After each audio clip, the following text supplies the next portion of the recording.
Brichem Abba, and welcome back to our 12th Shiur Baruch Hashem. The weeks just keep on moving along, and Baruch Hashem, we've accomplished so much. We're holding now PURIM, Erev PURIM. Today's Sunday.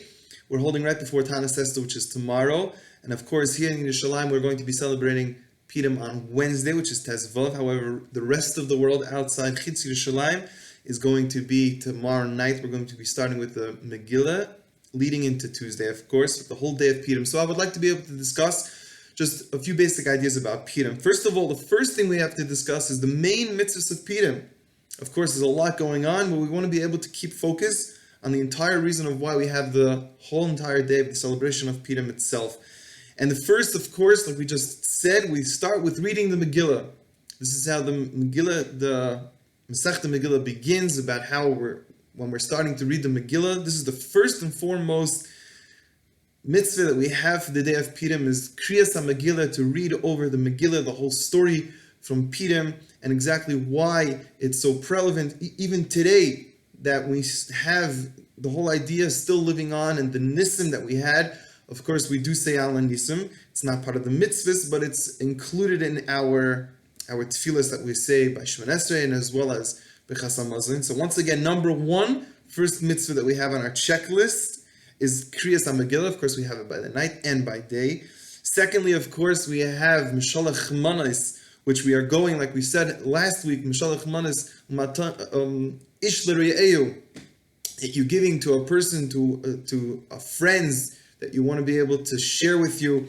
And once again, I want to be able to go back what we discussed last week, of course, on our tzedakah share, about the whole idea of giving. The whole idea of the whole Adar is really about giving, and that's what we're going to be speaking about. Mostly is so much about just the achdus together, that we want to be able to create that unity together. Of course, we just had yesterday Amalek, with the Mechiras Amalek. We want to be able to eradicate that whole idea of what Amalek wanted to destroy, that achdus together, the brotherly love that we have together, and of course with the Rabbi Shalom, between a Av and a Ben, the love that we have that brings us together. So the Shalach Manos is Ish L'Re'ehu. It's going to fight against that. We want to be able to give to people that we want to be able to get closer to. That's of course the second, and of course that leads us into Matanis Levyonim, which of course we discussed last week in our Tzedakah Shir, is that's also definitely a very strong form of giving. We want to be able to give to people that need our support, the financial help, how we can be there for somebody else. And then of course that leads us into the fourth mitzvah, which is the Sida, which of course, as we all know, is Mishta V'Simcha. We want to be able to drink, we want to be able to be besimcha, and of course, Adala Yada, we want to get to the point where we understand that there's no difference between Ar Haman and Baruch Mordechai. It's all the same. Everything is run by the Rabbi Shalom. I was just discussing with a chavrisa of mine over Shabbos that we want that Ar Haman and Baruch Mordechai should be the same. Why? Because it's the same gematria. Ar Haman and Baruch Mordechai come out to the same gematria of 502. There's another very important gematria that comes out to 502, and that's the idea of there's no difference between Or Haman and Baruch Mordechai. 502 is the gematria of Emina Pshita. Pushita, simple, Emina and the Rabbi Shalom, that the Rabbi Shalom runs this world, is that we don't want to have any of our own natural idea of our own minds put into place, because we want to just know that everything's the Rabbi Shalom, the good things that happen and the struggles that happen, everything all comes from Hashem. So that's the point of Adal Yada, that we're in this, so in the mood of simcha, because we know that everything really comes from the Rabbi Shalom. Now the fifth mitzvah of the day, which is also a very important mitzvah that I want you to be able to make sure you hold, is Shleishim Yom Kodim LaChag HaPesach. There's 30 days before we get to the Chag of Pesach.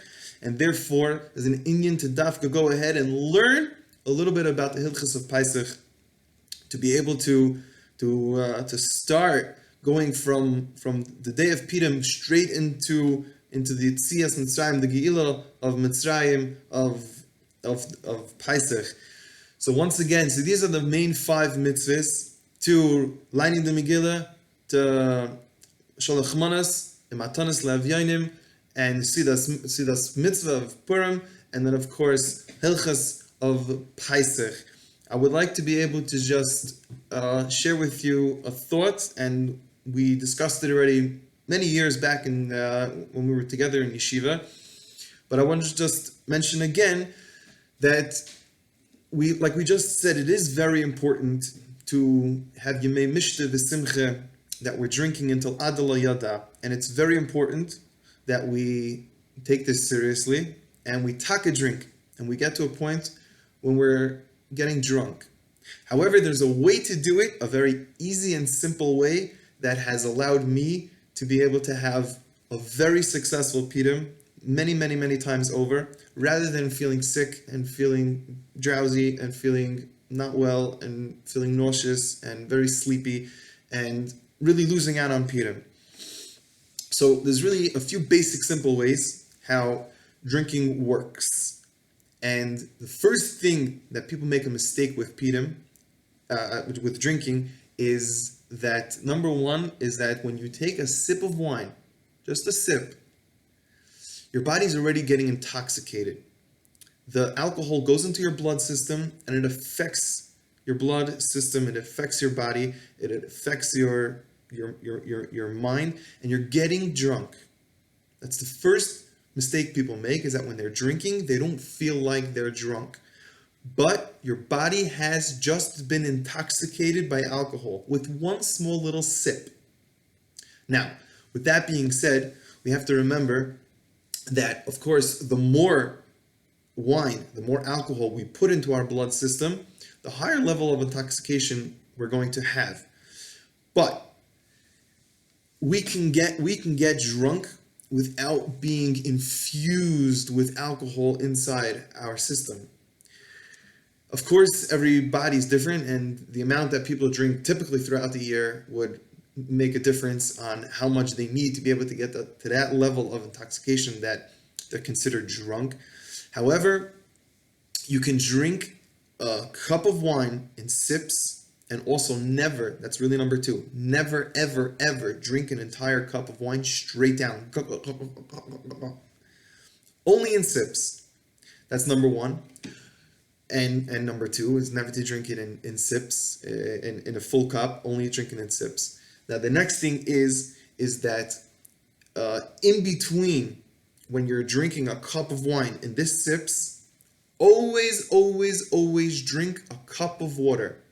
Dehydration is the first and foremost way for people to start getting sick, for people to start not feeling well and not to be able to control themselves properly, is because they're dehydrated. We've had this many, many times in camp when we did hikes. We've had a lot of kids that weren't feeling well because of the fact that they didn't drink enough. Be hydrated, drink a lot of water, and always, always, always remember to be able to have a cup of wine and then drink a full cup of water. A cup of wine, a full cup of water. Also very, very important. During this drinking process, never eat, never drink on an empty stomach. Why? Because the food is absorbing the wine. Therefore, your body is still getting intoxicated from the alcohol, but the wine is not swishing around your stomach. It's not going all over the place and making you sick. So therefore, everything we're looking for is happening. It might be happening slowly, but that is how it works. In our minds, we're not used to that because we don't know the way it works. But it does happen slowly. Typically with myself, again, like I just said, everyone's different, but typically with myself, mamish, I could take 4 cups of wine in an hour in this process, and after an hour, I am drunk, and I'm able to continue doing what I'm doing. I'm drunk. I have my head in place, but I'm in that mode where it's adalayada. I'm able to move in a way where I'm able to appreciate what Purim is all about, and I'm concentrating on the focus of Purim. However, I'm still being able to get into that mode of dancing and singing and being besimcha, and that is something that really I think it was very helpful to me, and I wanted to be helpful for you too as well. And I told it to everybody that I met, and we spoke about it to a few guys in yeshiva now last week we were discussing together, And I know we discussed it many times in Yeshiva before, because ever since I saw this, it really helped me out. So I wanted to share with you as well.